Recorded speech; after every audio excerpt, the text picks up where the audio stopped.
One में जाओ, तप करो, आदि पुरुष नारायण की,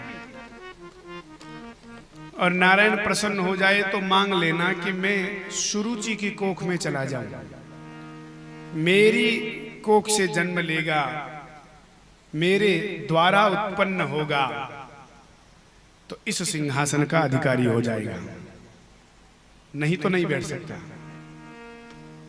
अब बच्चा क्या समझे इस बात को। रोते रोते ध्रुव जी अपनी मां के पास में गए।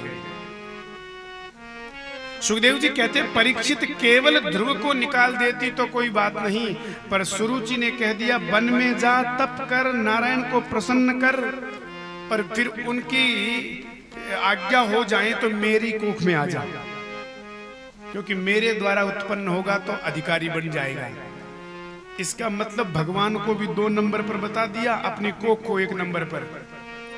मतलब भगवान प्रसन्न हो जाए तो उनसे मांग लेना कि मेरी कोख में आऊं। अरे जब भगवान ही मिल जाएगी तो क्यों आएगा। लोग तो दुख भजन इसलिए करते हैं कि इस दुख से छुटकारा मिले, आना जाना न पड़े, और वो तो कहती है कि भगवान को प्राप्त करके भी मेरी कोख में आओ। तो तुम्हारी कोख इतनी अच्छी है जो भगवान मिल जाए तो भी आए। ध्रुव जी रोने लगे, बोले मां मैंने तुम्हारा पुत्र होकर कौन सी गलती करी है, मैं क्यों नहीं बैठ सकता इस सिंहासन पर। एक एक बात का मैं बदला लेकर के मानूंगा, बदला लेकर के रहूंगा। क्यों निकाल दिया मुझे। सुरुचि माता ने,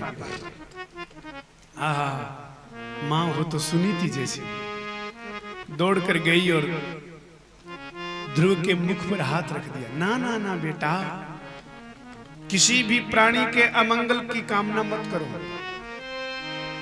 किसी की भी।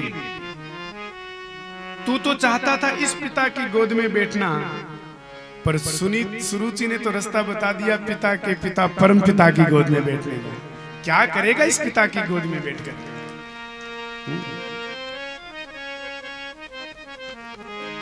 मां मंगलम तात परे सुमस्ता भुंक्ते जनो यत् पर दुख दस्तत् सत्यम सुरुच्या विहितं भवान में यद् दुर्भगाया उदरे गृहीत।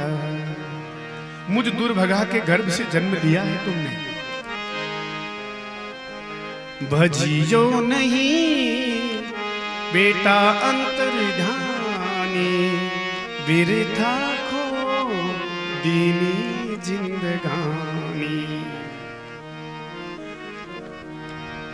क्या करेगा इस पिता की गोद में बैठ करके। कल जाना हो तो आज ही जा। मैं दुनिया से कहूंगी ध्रुव की मां हूं। बालक को कमजोर मत बनाओ। संसार के मां पिता और तो बहुत सारे भय दिखाते हैं, बहुत सी चीजों से डराते हैं, लेकिन कभी ये नहीं बोलते कि बेटा क्यों डरते हो, तुम्हारे साथ हमेशा भगवान है। कोई नहीं कहता। छोटे छोटे बच्चों को हमने देखा है, माताएं अक्सर बोलती है हवा आ जाएगा, ये हो जाएगा। पहले के मां पिता तो संतान को विद्यालय में, गुरुकुल में संतों के संग भेजते ताकि शिक्षा के साथ साथ बच्चा संस्कारी हो। संस्कृत पाठशाला में भेजते। अब तो कोई महात्मा दिख जे तो ये कहे कि अरे बेटा मां उठ जा, बाबूजी ले जिला। अरे मैं तो कहूं ठीक है ले जावे, बितता ही कहे तो की बात को नहीं। कई कई जगह तो और ज्यादा स्थिति खराब है। अरे बेटा बाबूजी आवे, बाबूजी खा जिला।